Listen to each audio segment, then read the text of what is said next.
So I'm actually a veterinarian, and I've been a veterinarian for just a year and a half, but I started shoeing horses when I was 16, and that's kind of what got me into doing the veterinary work. I love horseshoeing,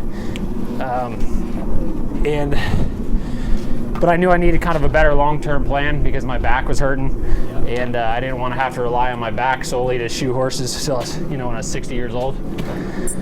So I started working with vets in the area, and I took my prereqs kind of one at a time after undergrad, and went back and ended up going to vet school and got out.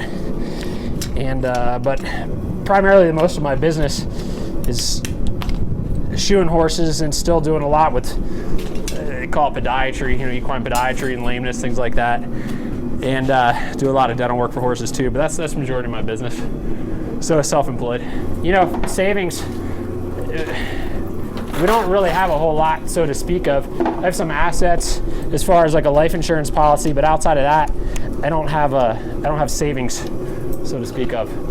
You got to get through every month and every week. And this isn't me, painting my own sob story. I do well enough, but doing stuff for the kids and just trying to.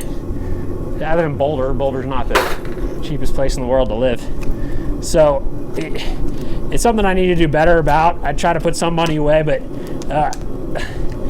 it's basically, to answer your question, I don't have a retirement plan at this time. I have a lot of classmates that have been out a year now, and they're still unemployed or underemployed. And some of them have $250,000 in debt between their undergraduate debt, their veterinary school debt, and then they have a spouse that went to college. They're kind of in an insurmountable.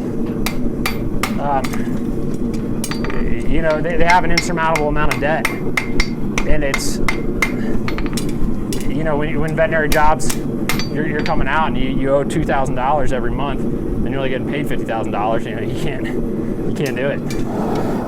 I think the problem is a lot of them they've gone straight through undergraduate into vet school, and I don't think they really understand how much debt they truly have, and what it means to be 30 years old and $250,000 in debt. 4% interest. They're never gonna. They're in an impossible situation. If they want to buy a practice, they can't. They're never gonna have the money to do that. No one's gonna lend them the money because they owe too much. I knew I had to come up with my own. I wasn't gonna go out and look for a job. And the jobs that they're advertising for, a lot of people, the pay is like $45,000. It was a joke. You go get a professional degree, and not to say I signed up for it, and that's fine. But it's not. What I'm saying is the amount of money you pay for the school isn't worth the return. It's just not.